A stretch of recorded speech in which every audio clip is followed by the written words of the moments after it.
Mes chers amis internautes, donc aujourd'hui, toujours dans le thème de l'expatriation, euh, qui sera mis bien sûr dans la playlist Bubble Nomad. Écoutez, on va se rapprocher de plus en plus de l'année 2026 et on se demande tous, est-ce que ça vaut le coup toujours de s'expatrier ou est-ce qu'il faut même carrément s'expatrier avant qu'on arrive à 2026? Peut-être est-ce urgent, peut-être que c'est le moment de prendre la décision qui va changer votre vie. Et donc du coup, j'ai trouvé un article qui parle de ça. Je l'ai pris, je l'ai mis dans notre média et maintenant je l'ai traduit de l'anglais au français. Vous allez faire la même chose quand vous voulez lire tout l'article en allant dans le descriptif et en cliquant sur le lien. On ne perd pas de temps et on attaque directement. Allez, c'est parti.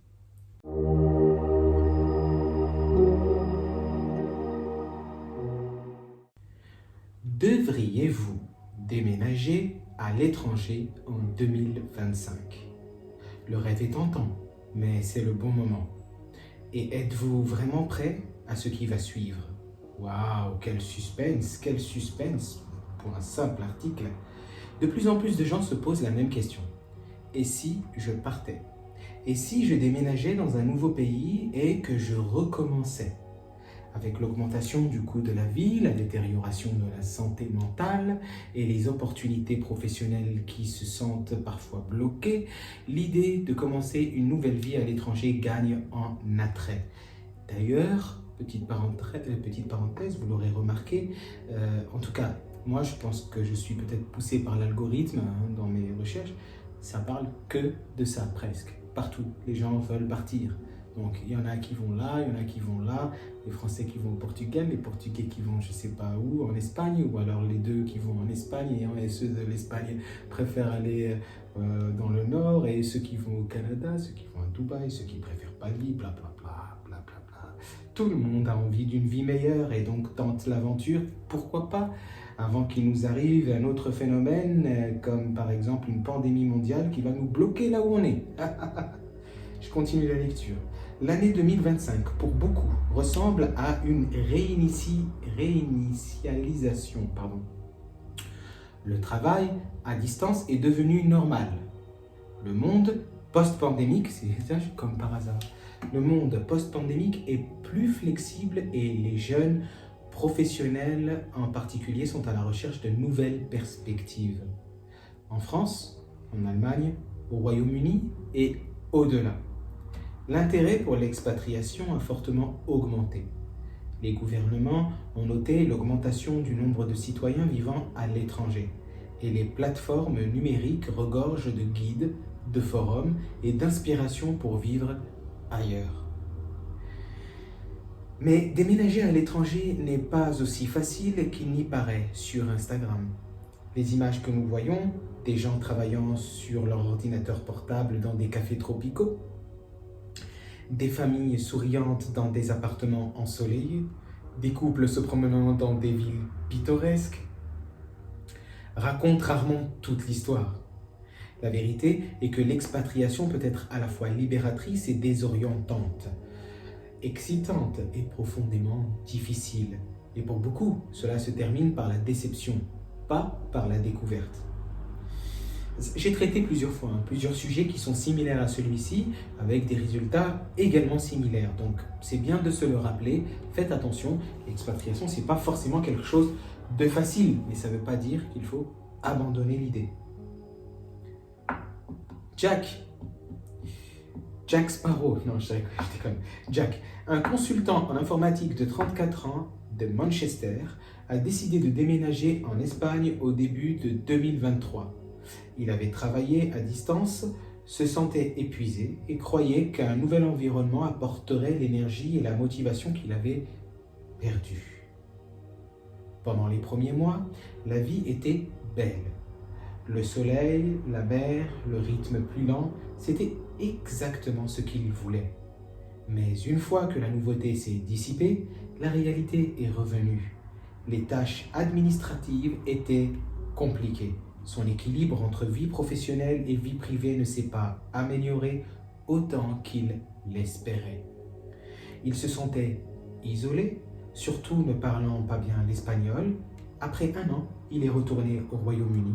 Je ne regrette pas d'avoir essayé, a-t-il déclaré, mais j'aurais aimé être plus réaliste. Ça soulève encore une fois des points qu'il ne faut pas négliger. Partez dans un pays où vous maîtrisez déjà la langue, où vous avez déjà quelques bases. Par exemple, admettons que vous avez de la famille, je ne sais pas moi, vous avez de la famille en Ouzbékistan. Pourquoi pas tenter l'Ouzbékistan, par exemple? Oui, c'est vrai. Pourquoi aller dans un pays où vous ne connaissez pas la langue, à moins que vous avez vraiment une base, quelqu'un, quelque chose, une famille, une sécurité qui vous permet d'envisager cela. Peut-être même une offre d'emploi. L'histoire de Jack est loin d'être unique. Bien que le désir de s'échapper soit fort, le véritable succès à l'étranger nécessite plus que du courage. Cela nécessite de la préparation, de l'adaptabilité et surtout de la clarté sur les raisons pour lesquelles vous y allez et ce que vous vous attendez à trouver. Pour certains, le déménagement apporte transformation et nouveau bonheur. Pour d'autres, cela devient un détour rempli de stress, de solitude et de coûts inattendus. Oui, quand vous voulez aller parce que vous voulez améliorer votre vie sociale, choisissez le pays qui justement est réputé pour cela. Ça peut aider, par exemple, si c'est l'objectif. Si vous voulez aller, par exemple, vivre une vie d'ermite, entre guillemets, vous allez aller dans un endroit qui offre cette possibilité. Alors pourquoi tant de gens y envisagent-ils encore? En partie parce que les conditions semblent idéales. Le travail à domicile a effacé les frontières pour de nombreux emplois. Les pays où le coût de la vie est inférieur sont plus attrayants, en particulier pour ceux qui gagnent un salaire étranger. Oui, c'est vrai. Désolé, mais c'est vrai ça. Par contre, si tu gagnes en dollars ou en euros et que tu vas vivre en Thaïlande où la vie est 10 fois moins chère, c'est le bon plan. Mais bon, la Thaïlande, c'est bon, c'est... Stop, faut trouver autre chose un petit peu. Le rêve d'un meilleur temps, de plus d'espace et d'un rythme plus lent est compréhensible. Mais derrière ce rêve, la réalité attend souvent avec ses propres exigences. Okay. Le côté pratique du déménagement à l'étranger est souvent sous-estimé. Des visas et permis au logement, en passant par les soins de santé et les services bancaires, la quantité de paperasse impliquée peut être écrasante. Puis vient la partie émotionnelle, le choc culturel, les barrières linguistiques et la lutte pour construire une nouvelle vie sociale à partir de zéro. Il ne s'agit pas seulement de déplacer vos meubles, il s'agit de reconstruire votre vie, souvent dans un endroit où personne ne connaît votre nom.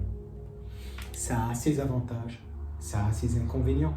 Si vous voulez repartir à zéro après un trauma, ou repartir à zéro parce que vous voulez vivre une nouvelle vie, dans une toute nouvelle perspective, c'est une bonne idée. Si vous voulez juste pas repartir à zéro, gardez contact avec vos proches et allez rattraper des personnes ou des amis ou des gens que vous connaissez qui ont tenté l'expérience. Peut-être ils vont pouvoir vous aider.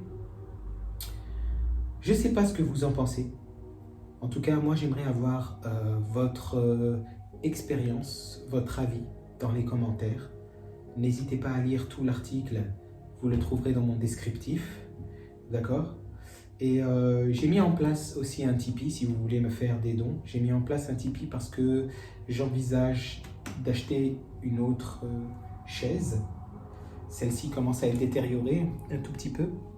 Et donc pourquoi pas une autre chaise. Vous savez que c'est un élément important de mes vidéos. Donc si vous voulez participer à ce nouveau petit projet, même 50 centimes, 1 euro par personne, vous pouvez sur mon Tipeee, vous trouverez ça dans le descriptif. Ça me va très bien. Au bout de 50, 60 personnes, on aura une toute nouvelle chaise. Okay. Sinon, merci quand même, hein, ça va aller. Donc dites-moi en commentaire. Et puis, comme d'habitude, n'hésitez pas à faire attention, à faire vos calculs et à aller dans les endroits où vous sentez que vous avez les possibilités et que vous pouvez faire beaucoup de choses. Surtout, n'hésitez pas à réfléchir. Bordel, il est bien long, hein, cet article. Voilà. Ah, aussi, n'oubliez pas, je voulais vous dire un truc très important. Les musiques que je suis en train de partager, ce sont des musiques pour attendre les prochaines vidéos. Mais c'est aussi des musiques pour les voyageurs, pour ceux qui travaillent, ceux qui révisent, ceux qui ont envie de se détendre. Genre, fermez les yeux. Si vous avez la même chaise que moi, un bon petit rocking chair, vous fermez les yeux comme ça et vous écoutez ma petite musique en attendant ma prochaine vidéo. Donc, je vous dis à la prochaine. Ciao.